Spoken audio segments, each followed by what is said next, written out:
Pinoy Love Story Series.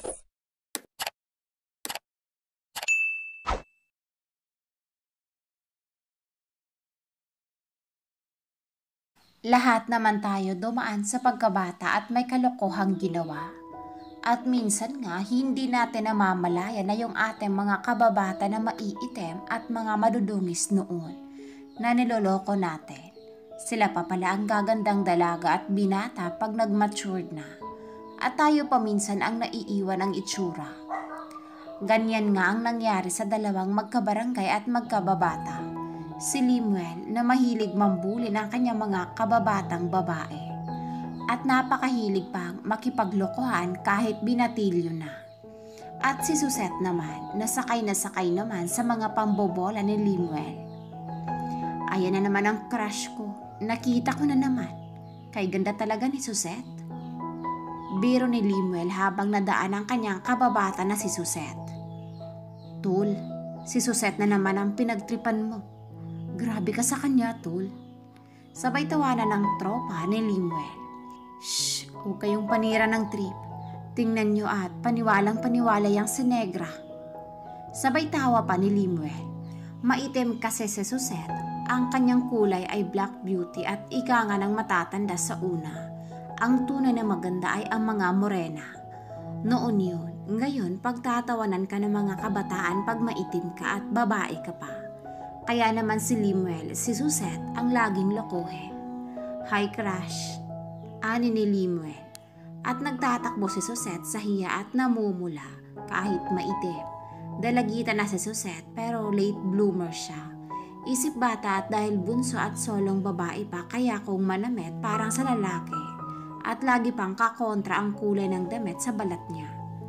Kakainis si Limuel, crush daw ako, kakaya talaga. Bulong ni Suzette. Mula noon lagi nang biruin ni Limuel si Suzette kahit pa sa school nila. At paniwalang paniwala naman si Suzette dahil niloloko lang naman siya ni Limuel. Naku, paano yan crush? Sa Maynila na ako mag-aaral ng kolehiyo. Maiiwan na kita dito sa province. Naku, wala na ako makikitang uling. Black beauty pala. At tawanan na naman ang tropa ni Limuel. Kakainis ka na Limuel, para lang tanga. Mag-iingat ka sa Maynila. Saad naman ni Suzette at sigawan naman ang tropa ni Limuel sa binanggit ni Suzette. Walang kaalam-alam si Suzette na pinaglalaroan lang siya ni Limuel. Pare, yari ka. Paniwalang paniwala si Suzette na crush mo siya. Ano? Tiyak. Tiyak nga ang itim din ng kilikili niyan at sino ba namang binata ang magkakagusto dyan? Mukhang uling na, mukhang mabaho pa. Uwi ka ni Limuel. Ilang buwan na lang at graduation na ni Limuel. At dahil akala nga ni Suzette na crush siya ni Limuel, may ginawang love letter ito kay Limuel. At iniabot nito kay Limuel noong araw ng kanilang graduation. Ano to, crush? Eto naman, nag-abala pa. At pigil na pigil ang pagtawa ni Limuel. At nagtatakbo na si Suzette na parang bata matapos iabot ang sulat kay Limuel. Limuel, mag-iingat ka sa Maynila. Sana lagi kang uuwi dito sa lugar natin. Ingatan mo ang sarili mo at mag-aaral kang mabuti. Mamiss kita. It's me, Suzette. At nagtawanan na ang lahat at halos mapahiga na sa kalye si Limuel sa pagtawa. Pre, paniwalang paniwala si Negra na crush ko siya. Feeling niya papatulan ko siya at sumulat pa. Halakhak ni Limuel. Tama na, Tul. Nakakaawa naman si Suzette. Iwasan mo na lang. Tama na ang biro at baka masaktan lang yun. Isip bata pa siya. Payo naman ng ilang tropa ni Limuel. Natapos nga ang graduation at iniwasan na ni Limuel si Suzette at nag-enroll na sa UP Diliman si Limuel. Nahalata naman ni Suzette na iniiwasan na siya ni Limuel pag nakita niya ito sa tambayan nila sa kanilang barangay. Naku, napasama yatang ginawa kong pagsulat kay Limuel Ayaw na niya akong tignan man lang. Bulong ni Suzette. At nawala na nga sa lugar nila si Limuel at kung bakasyon lamang umuuwi ito at hindi naman niya pinapansin si Suzette. Kaya naman si Suzette na ang bumabati sa binata. Hi Limuel. Ngayon? Anong atin ha? To naman, nangungumusta lang Dati naman, lagi mo akong binabati My God, Suzette. Trip-trip lang namin yun. At matagal na yun. At akala mo, crush nga kita. Maligo ka nga at magkuskus ng balat mo nang matauhan ka. Ani ni Limuel sabay talikod kay Suzette. Napaluha si Suzette. Masakit marinig ang katotohanan. At napaawa siya sa kanyang sarili. Bakit nga ba naniniwala siya sa kababata? Pinagtitripan lang pala siya. Kakahiya? Todo sulat pa ako noon. Trip lang pala at niloloko lang ako. Kakahiya talaga. Ani ni Suzette. Mula noon dinamdam ni Suzette ang kanyang naging karanasan kay Limuel. At naidaing ni Suzette sa kanyang mga kaklase sa college ang lahat ng kanyang karanasan kay Limuel. Yan kasi paniwalain ka masyado, Suzette, at isip bata ka pa kasi. Kahit noon pa man, kilala na namin niyang si Limuel. Palabiro at mahilig mang trip. Ani ni Dexter ang baklang kababata at kaklase ni Suzette. Kung ako sa'yo, kalimutan mo na si Limuel at mag-aral na lang tayo. At magpaganda ka na lang. Madami pang lalaki dyan, besh. Wika pa ng ibang kaibigan ni Suzette. Sa ganoong paraan nalibang na si Suzette sa kanyang pag-aaral at sa mga bagong kaibigan. At dahil nga sa kanyang karanasan nawala na siya ng tiwala sa mga lalaki. At pinilit niyang baguhin ang sarili sa tulong ng mga kaklase at kababata. Pero hindi malaman ni Suzette bakit hinahanap pa rin niya ang mga biro ni Limuel at namimiss niya ang kababata. Kahit pagalit siya sa ginawa nito at nagsimula na siyang mag-stalk sa FB nito. Napakagwapo na ni Limuel, oh. Ang laki na ng katawan at ang laki ng ikinagandang lalaki nito. Dami siguro nitong syota sa Maynila. Kakalimutan na nga kita kahit ikaw ang first love ko. Bulong ni Suzette. Napaawa naman si Suzette sa kanyang sarili. Kaya naman humingi na siya ng tulong sa mama niya. Yan, ganyan nga anak. Noon pa man sinasabihan na kita na ibibili kita ng mga kagamitan ng isang dalaga. Pero aayaw mo naman. Saka magpalit ka na nga ng mga damit mo. Mukha kang lalaki.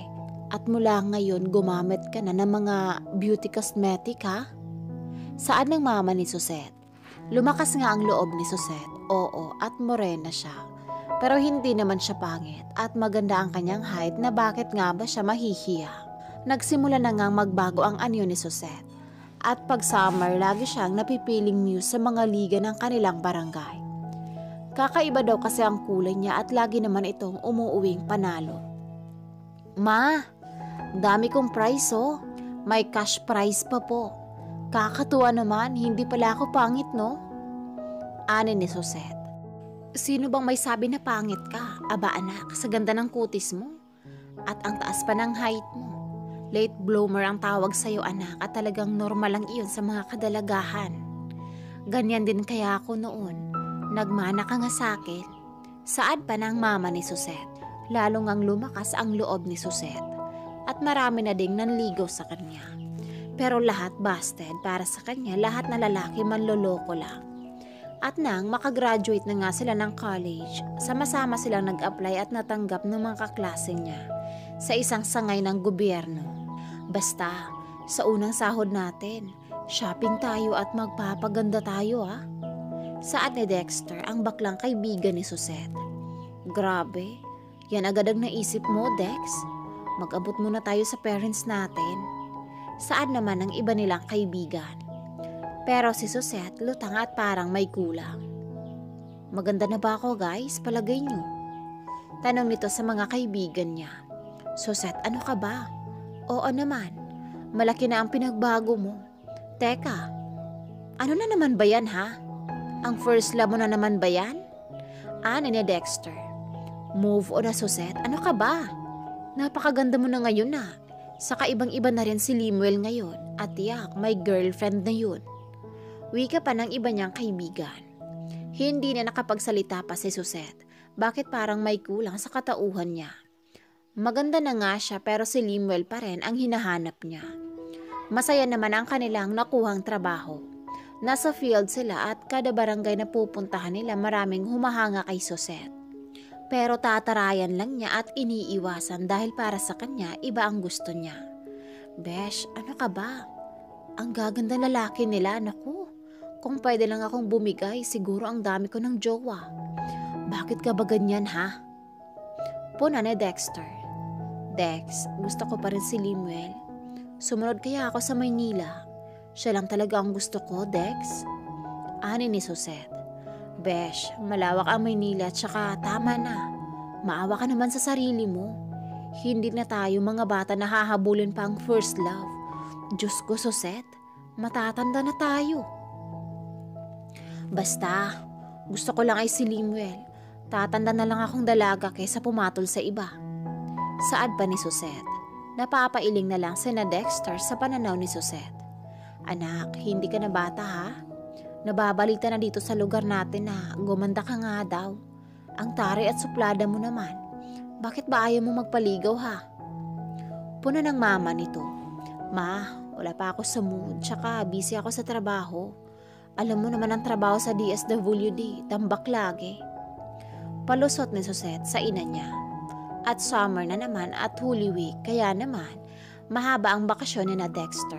At muli suki na naman ng mga beauty contest si Suzette at nakasanayan na ni Suzette ang ganoong sideline. Katulong niya sa Dexter na lalaki-lalaki ang anyo pero bakla ito. At bawal sa pamilya nila ang ganong kasarian.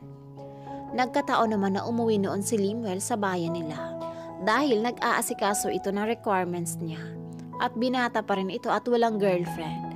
Palabas kasi ito ng bansa para magtrabaho. Tol, kilala mo ba yan? Yung candidate number 2? Titigan mong mabuti. Okay, maganda at sexy. Sino ba yan? Mukhang yan ang mananalo ah. Magaling sumagot at may kataasan siya. Maganda ang height ah. Saad naman ni Limuel. Sure ka pre? Di mo yan nakikilala? Kulit naman ito. Sino ba yan ha? Malamang taga rito sa bayan natin. Alangan namang may dumayo na taga Maynila dito. Ang layo kayo ng Maynila dito. Sino ba yan? Wika ni Limuel. At muling tinitigan ni Limuel ang babae at nagkatitigan na nga sila at parehong nagulat. Suzette? Pagtataka ni Limuel. Oo tol, si Suzette yan. Ang ganda na niya no? Marami na yang naipanalo tsaka lagi siyang muse ng basketball ng bayan natin. Ganda na niya at ang sexy pre. Sampit pa ng barkada nito. Limuel. Bulong naman ni Suzette. Namula sa hiya at may halong saya at hiya nang matanaw ni Suzette si Limuel. Maliwanag ang gym kaya naman tanaw na tanaw niya si Limuel. Ang ganda na ni Suzette, grabe. Ang laki ng pinagbago niya. Hindi na siya negra na baduy. Wow, nag-aagaw ang puti at morena ang balat niya, pre. Anyari, bakit siya gumanda? Sambit ni Limuel. Yari ka, Tul. Ang suplada na niya ngayon at maraming naniligaw dyan, lahat busted. Huwag kang paloko-loko ngayon, Tol, uupakan ka niyan. Wika ng tropa ni Limuel. Nanlaki nga ang mga mata ni Limuel, walang panama ang mga dalaga sa Maynila. Ang aura ngayon ni Suzette ay kakaiba at talagang pagpapantasyahan ng mga kalalakihan. Anyari sa babaeng to, bakit gumanda? Kakahiya tuloy. Naalala ko pa ang pambubuli ko noon at yung mga sinasabi ko sa kanya na negra. God, ang ganda ng kutis niya ngayon. Bulong ni Limuel. Hindi na nga maaalis sa isip ni Limuel ang aura ni Suzette at dahil bakasyon, at may inaasikaso pa siya sa bayan nila. Nagbalak si Limuel na malapitan ang dalaga. Andito sa bayan natin si Limuel. Ay bakla, andito siya, nakita niya ako. Sus, besh, umayos ka nga. Baka mamaya kasama ang asawa or girlfriend nun. Mapahiya ka pa dyan.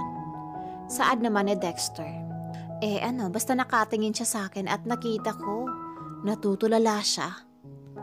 Nakakaawa ka naman, besh. Bahala ka na nga. Basta isipin mo yung ginawa niya sa'yo, pinahiya ka niya. Ewan besh. Hindi ka na bata, alam mo na yun. Dagdag pa ni Dexter. Pero napaisip si Suzette, tama ang kaibigan niya. Kahit pa gustong-gusto niya si Limuel, naaalala pa rin niya ang sinabi nito at ang mga kahihiyang sinapit niya dito. Kaya naman, medyo nagbago ang mood ni Suzette. At isang araw nga nagulat si Suzette. Tao po? Pinagbibigay po ng nanay ko. Ikakasal po ang kapatid ko. Sabi po ng lolo, ibigay ko sa inyo itong invitation. Aba, ikaw pala Limuel. Kamusta ang ninong? Ikamusta mo ako ha? Salamat sa invitation. Sige, a-attend kami. Ikaw? Bakit ka nandito ha? Sigaw ni Susette. Ay, teka naman anak. Apo yan ang ninong namin sa kasal ng papa mo. At kumare ko ang nanay niya. Abay, bakit? Magkaaway ba kayo? Bakit anak? Galit ka ba kay Limuel? Pagtataka ng nanay ni Susette. Sorry po tita, medyo may away kami noong kabataan pa namin. Susette, sorry na kasi. Hindi na tayo mga bata, kalimutan na natin iyon. Saad ni Limuel. Umirap lang si Susette at tumalikod at napapatawa naman ang mama nito. Mukhang alam ko na. Nagtagpo pala kayo ha? Isang batang lalaking pilyo at anak kong pasaway? At natawa na lang ang mama ni Susette. Tita, sorry po ha. Nako, anak mo lang ngayon bukas ang bahay namin sa'yo ha. Pumunta ka dito at jamming tayo iho. Sabay kindat kay Limuel ng mama ni Susette. Umalis si Limuel na napakasaya dahil mabait at tomboy ang mama ni Susette.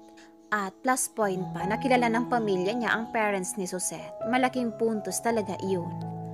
Ma, kilala mo pala ang pamilya ng lalaking yun? Dati tawag niya sa akin, negra, tapos pinahiya niya ako noon. Crush daw ako tapos trip lang daw niya yun. Di ba nakakainis ang ganun? Sambit ni Susette sa mama niya. Pigil ang pagtawa ng mama ni Susette at pinayuhan na lang niya ang anak. Anak, tunay namang negra ka. Saka noon yun, mga bata pa kayo. Ngayon, hindi na kayo minor. Lahat anak dumadaan sa ganyan. Ako din noon, ganyan din. Basta. Isip bata ka pa talaga anak, bahala ka. Basta pag nanligaw si Limuel sa'yo, boto kami ng papa mo. Ay kilala namin ang pamilya niyan at ang lolo niyan na ninong namin sa kasal. Ang gwapo noong kabataan pa, kahawig ni Limuel at napakabait nun. Wika pa ng mama ni Susette. Mama naman bahala kayo, basta mayabang yang lalaking yan. Pero natatawa ng palihim si Susette. Yes, sabi ko na may connection kami ng first love ko Salamat po God. Pasado na kay mama at papa. Sana lang wala pa siyang GF. Naku, sana naman wala. Bulong ni Susette. Ramdam ng mama ni Susette na may kakaiba sa anak niya. Kaya naman sa pagkakataong iyon, may gagawin siya para sa anak. Umattend sila ng kasalan ng kapatid ni Limuel. Kay ganda ni Susette, tinginan ang lahat at si Limuel nakatulala habang nakatanaw kay Susette. Kasama ni Susette si Dex at panay ang hawak at yapos niya kay Dex. Besh, Kadiri, anong ginagawa mo? Lumayo ka nga. Ano ba Dex? Makisama ka nga. Magpapakilala ka nga kahit no lang. At ngayon boyfriend kita ha? Ani ni Susette. What? Susette naman Kadiri ka talaga. Bulong ni Dexter.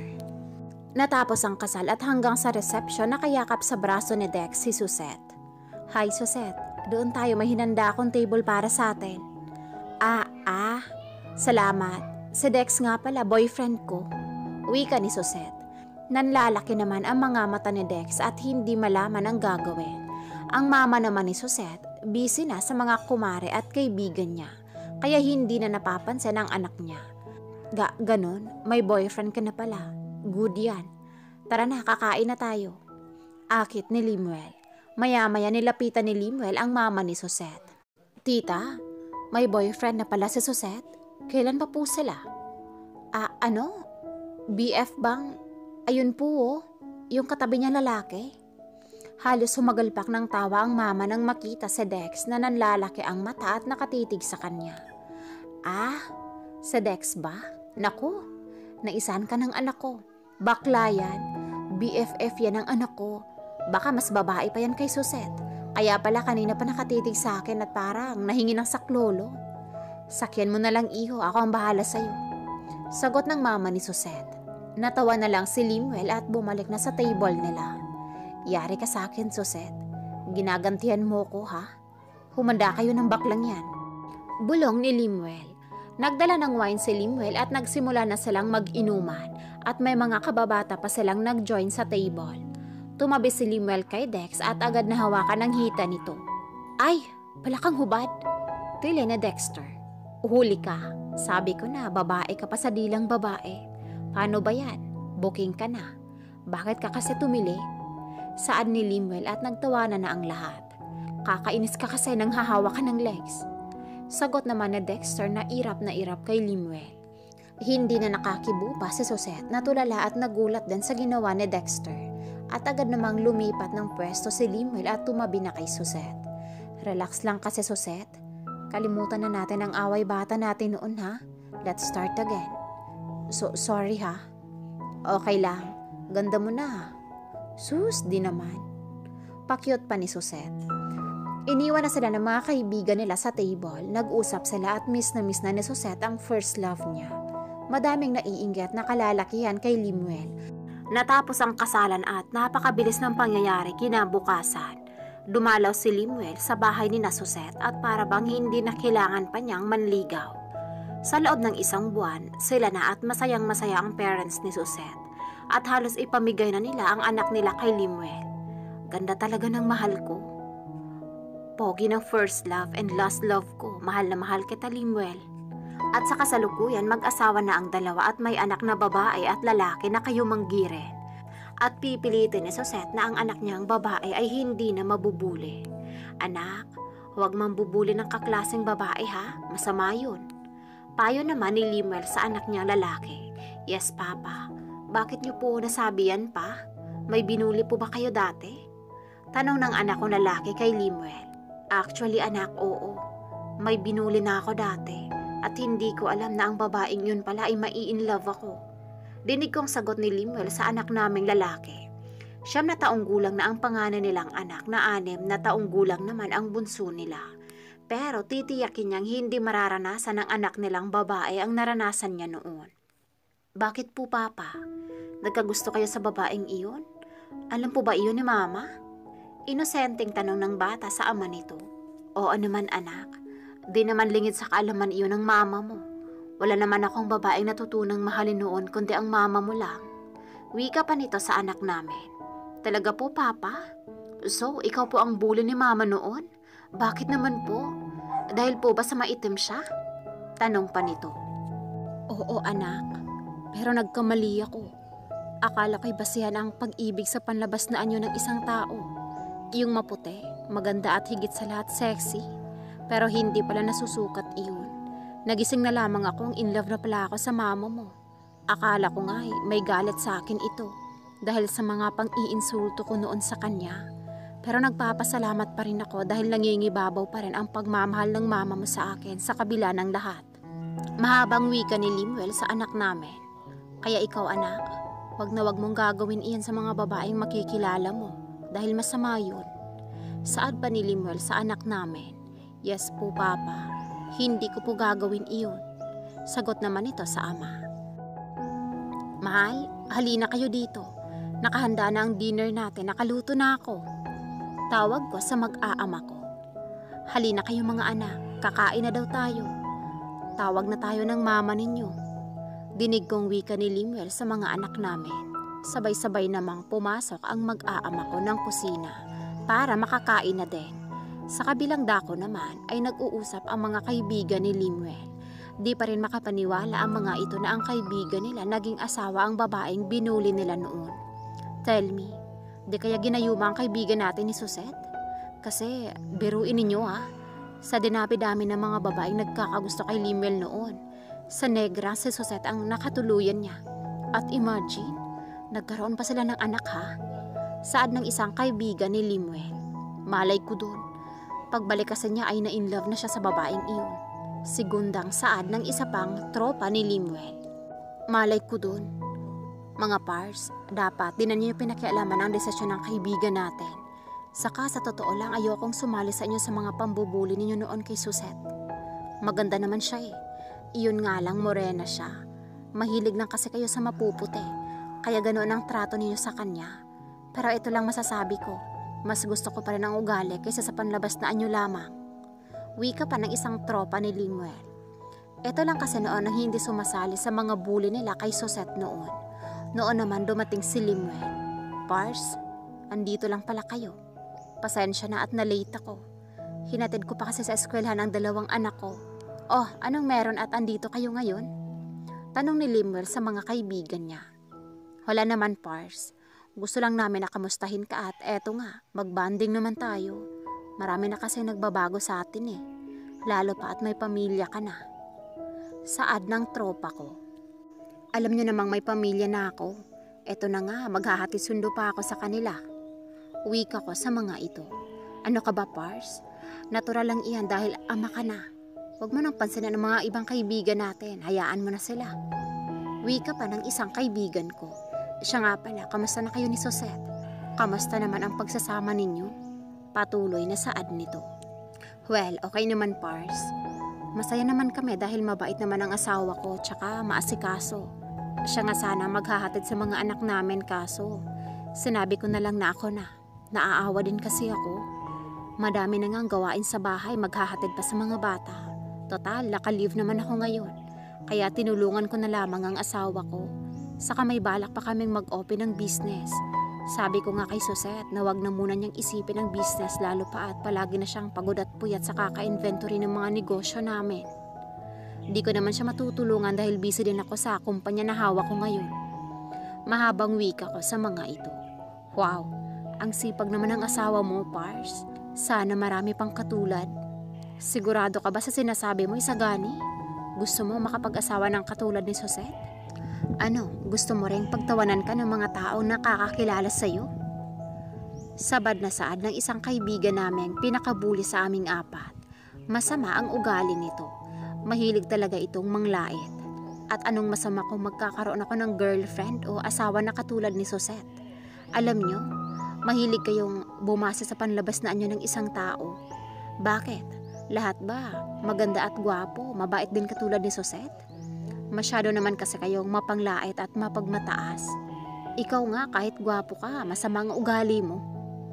Wika ni Isagani sa isang kaibigan namin. Gusto ko sanang sawayin ang mga ito na huwag nang mag-away. Pero nagsalita ito uli at nang insulto na talaga sa asawa ko. Kaya uminit ang ulo ko dito.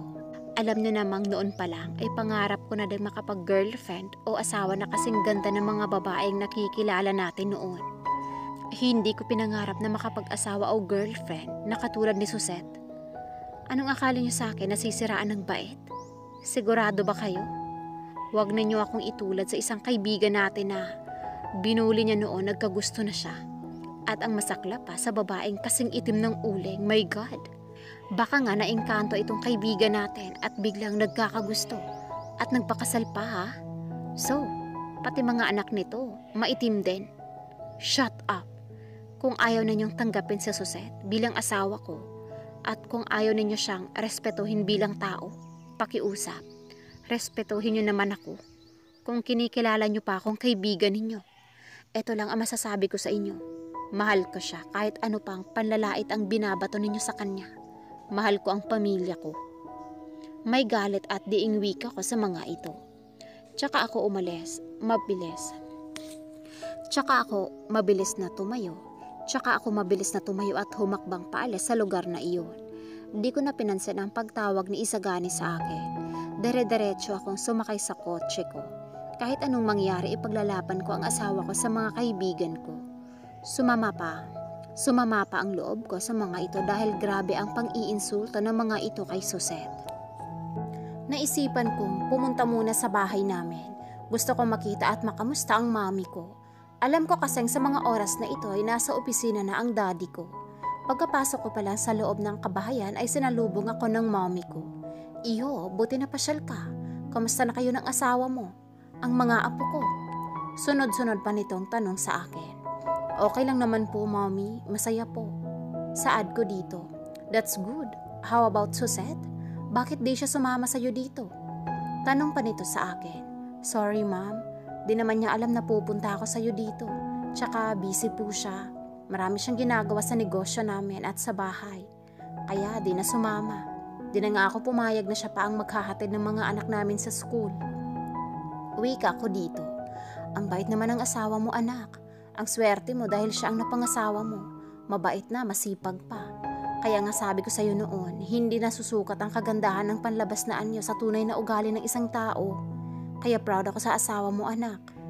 Ngiting wika ng mommy ko sa akin. Siya nga pala, may niluto akong cake at baked macaroni kagabi. Magdala ka noon para sa asawa at anak mo. Give my regards to your wife, son. Saad pa nito. Yes, mommy, ako na ho ang bahala dyan mag-prepare. Ngiting saad ko pa dito. Pagka-uwi ko sa bahay ay nadatnan kong nagluluto ng dinner ang asawa ko. Pagka-uwi namin ng mga anak namin, humalik ako sa pisngi ng asawa ko at ganoon na din ang ginawa ng dalawa kong anak. Han, may dala akong pagkain sa'yo, pinabigay ni mommy sa'yo. Wika ko dito. Pumunta ka pala kina mommy, Han? Di mo man lang sinabi sa akin?